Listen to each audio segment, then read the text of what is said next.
Hello students, कैसे हैं आप सभी। उम्मीद है कि आप सब अच्छे होंगे, मस्त होंगे और ज़बरदस्त होंगे। और यहाँ पर जो हम आज आए हैं वो आए हैं एक समस्या को लेकर। समस्या क्या होती है, एक आपके मन में एक डाउट होता है कि आखिर जब हम सीटेट का एग्ज़ाम देने जाएं तो लैंग्वेज 1 में हिंदी चूज़ करें या लैंग्वेज 2 में हिंदी चूज़ करें। एक आपके बारे में आपके दिमाग में एक ये प्रश्न रहता ही है। तो मैं कल्याणी त्यागी आज इसी समस्या का समाधान लेकर आप सबके सामने यहाँ पर उपस्थित हुई हूँ। चलिए तो एक बार बात कर लेते हैं कि आखिर हम किसको चूज करें, कौन सी भाषा को चुनना चाहिए। हिंदी भाषा एक को चुन लें या हम दो का चुनाव कर लें। कैसे हम ये डिसाइड करते हैं, दोनों में अंतर क्या है, क्या कुछ अंतर है, क्या कोई सी बहुत ज़्यादा टफ है या कहीं पर कुछ आसान रहेगा। बहुत सारे प्रश्न हैं जो आपके दिमाग में आते हैं और इधर उधर से भी आप सब इन चीज़ों को सुनते रहते हो। देखो, पहली बात तो हमारी 30 नंबर की हिंदी आती है। 30 नंबर में 15 नंबर का पेडागोजी आती है, ठीक है, और 15 नंबर में आपका गद्यांश और पद्यांश आता है। 15 नंबर में हमारा गद्यांश और पद्यांश आता है। तो ये तो हुआ हमारा जो 30 नंबर में टोटल आता है। ये चाहे हम लैंग्वेज 1 में लें या लैंग्वेज 2 में लें तो दोनों जगह सेम रहेगा। फिर अंतर क्या है, जब हम भाषा 1 का चुनाव करते हैं तो भाषा 1 के चुनाव में हमारे पास में 15 नंबर में तो जो हमारा शिक्षा शास्त्र आता है यानी कि हमारी पेडागोजी होती है वो रहती ही है। जब हम 15 की बात करते हैं, इन 15 में एक गद्यांश आएगा और एक हमारा पद्यांश आएगा, यानी कि एक पोएट्री, एक प्रोज में से एक पोएट्री में से, इन दोनों में से हमें देखने के लिए मिलता है। जब हम ये भाषा 1 के लिए है। जब हम भाषा में भाषा 2 के रूप में हिंदी का चुनाव करते हैं तो हमारे पास में 15 नंबर में शिक्षा शास्त्र आता है और जो 15 नंबर बचते हैं उन 15 नंबर में हमारे पास में दोनों ही गद्यांश आते हैं। तो यानी कि इसमें हमारा पद्यांश नहीं आता। जब हम बात करते हैं कि इसमें हमारा पद्यांश नहीं आता, अब आपके दिमाग में आएगा कि फिर तो ये ज़्यादा सही है, गद्यांश ही आएगा तो हम उसमें से पढ़कर हम चीज़ों को कर लेंगे। लेकिन मैं आपको बताऊं, पद्यांश में बहुत ज़्यादा मुश्किल नहीं आता है कि जहाँ पर आप क्वेश्चंस को नहीं कर पाए। फिर ये भी प्रश्न रहता है कि जब हम इसकी बात करें या इसकी, दोनों में से किसी की भी, तो इनमें व्याकरण कितना आता है। इस 15 नंबर में 5 प्रश्न तक हमारा 5 प्रश्न हमारे व्याकरण से देखने के लिए मिल जाते हैं, जिसमें आपका व्याकरण से क्वेश्चन बनता है। इतने क्वेश्चन हमारे आते हैं, यानी कि 10 आएंगे पूरा जो गद्यांश और पद्यांश पर आधारित होते हैं। 5 प्रश्न ऐसे आते हैं जो हमारे व्याकरण पर आधारित होते हैं। अब दोनों में से किसका चूज करना है, किसको हमें लेना है, अब हम ये कैसे डिसाइड कर पाएंगे। इसके लिए आपको ये देखना होगा कि आप गद्यांश और पद्यांश दोनों कर सकते हैं या सिर्फ एक पद्यांश मतलब आप सिर्फ गद्यांश ही कर सकते हैं। लेवल में कोई ज़्यादा अंतर नहीं होता है। थोड़ा सा ये अगर हम भाषा 1 में देखने की कोशिश करते हैं, थोड़ा सा ये आसान लगता है पेडागोजी के आधार पर। किसके आधार पर? शिक्षा शास्त्र के।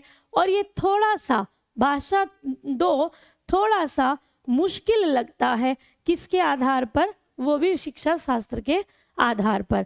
जबकि टॉपिक चेंज नहीं होता है, दोनों का सेम ही सिलेबस होता है। ये नहीं कि वहाँ पर दूसरे से आएगा, इसमें दोनों का सेम सिलेबस होता है। वही सब आना है, अधिगम अर्जन आना है, मूल्यांकन आना है, वही सब चीज़ें आपको देखने के लिए मिलेंगी। यहाँ पर भी समावेशी कक्षाएं हैं, संकेतिक कक्षाएं, सब वही होता है। बस वही होता है कि प्रश्न के पूछने का जो तरीका होता है हल्का फुल्का सा ऊपर नीचे होता है। कोई भी हमारी टॉपिक चेंज वहाँ पर नहीं होता है। सिलेबस की अगर मैं बात करती हूँ तो सिलेबस तो हमारा, चाहे तो हम पेपर 1 की बात कर लें या पेपर 2 की बात कर लें, पेपर 1 और पेपर 2 दोनों में सेम सिलेबस होता है। कोई सिलेबस में ऊपर नीचे नहीं होता। भाषा का भी दोनों में ये सेम ही रहता है, कोई ऊपर नीचे नहीं होता है। लैंग्वेज 1 में भी यही आना है, लैंग्वेज 2 में भी यही आना है। बस दोनों जगह पर स्तर देख लेते हैं कि पहले में जो स्तर आएगा वो 1st to 5th का, और जो दूसरे पेपर में आएगा वो स्तर हमारा 6 to 8 का होता है। बस स्तर के आधार पर चीज़ें चेंज होती हैं, बाकी कुछ भी आपका चेंज नहीं होता। तो आप पेपर लैंग्वेज 1 के तौर पर भी देख सकते हैं, लैंग्वेज 2 के तौर पर भी देख सकते हैं। अब बात आती है कि हम इसकी और बेहतर तैयारी कैसे करें, और ज्यादा बेहतर, जहां पर हम सभी तो टॉपिक को कवर कर लें, अपने गद्यांश पद्यांश को भी कवर कर लें, और जो पूरा व्याकरण है, कहने के लिए 5 नंबर है पर एक एक नंबर हमारे लिए बहुत कीमती होता है। पढ़ना सब पड़ता है, संधि भी, समास भी, पर्यायवाची भी, विलोम शब्द भी, संज्ञा, सर्वनाम, विशेषण, अलंकार, पढ़ना सब है। जहां पर हम ये सारी चीजें एक जगह पर पढ़ सकें तो उसके लिए आपके पास में है हमारा सीटेट प्रीमियम बैच। बिल्कुल, तो मैं अभी यहाँ पर आपको आपके सीटेट प्रीमियम बैच से एक बार रूबरू करा देना चाहूँगी। तो ये रहे हमारे यहाँ पर सीटेट प्रीमियम बैच पेपर 1 और पेपर 2 के लिए। जब आप पेपर 1 के लिए भी और पेपर 2 के लिए भी इनको देख सकते हैं आपके पास में। आप जब हम इसमें प्रीमियम में क्या है, प्रीमियम में स्पेशल आपको क्या मिलता है, आपको यहाँ पर VLDR मतलब क्या टेक्निक है, कोई टेक्निक है, बिल्कुल है। पहले एक बार हम जरा इसी पर आ जाते हैं, जो हमारा प्रीमियम बैच है, हम अपने प्रीमियम बैच की बात कर लेते हैं। ये सब आपको यहाँ पर मिलेगा, DPPs मिलेंगी, टेस्ट विद सॉल्यूशन आपको मिलेंगे, एग्जाम गाइडेंस भी मिलेगी, आपको सब चीज़ें बताई जाएंगी, 1 to 1 आपको एक एक चीज़ का आंसर किया जाएगा, एक तरह काउंसलिंग के तौर पर आपको चीज़ें बताई जाएंगी। आपके पास में पूरा आपका हेल्पलाइन डेस्क भी आपका वहाँ पर रहता है। तो ये सारी चीज़ों के साथ साथ में जो VLDR है, VLDR का मतलब होता है कि आपको जब आप कोई क्लास करने के लिए जाते हैं, जैसे मेरी क्लास है, आपको मेरी क्लास में आकर आज अधिगम अर्जन पढ़ना है, तो उस अधिगम अर्जन को आपको उससे पहले ही वीडियो क्लास दिख जाएगी, आप उससे पढ़िए।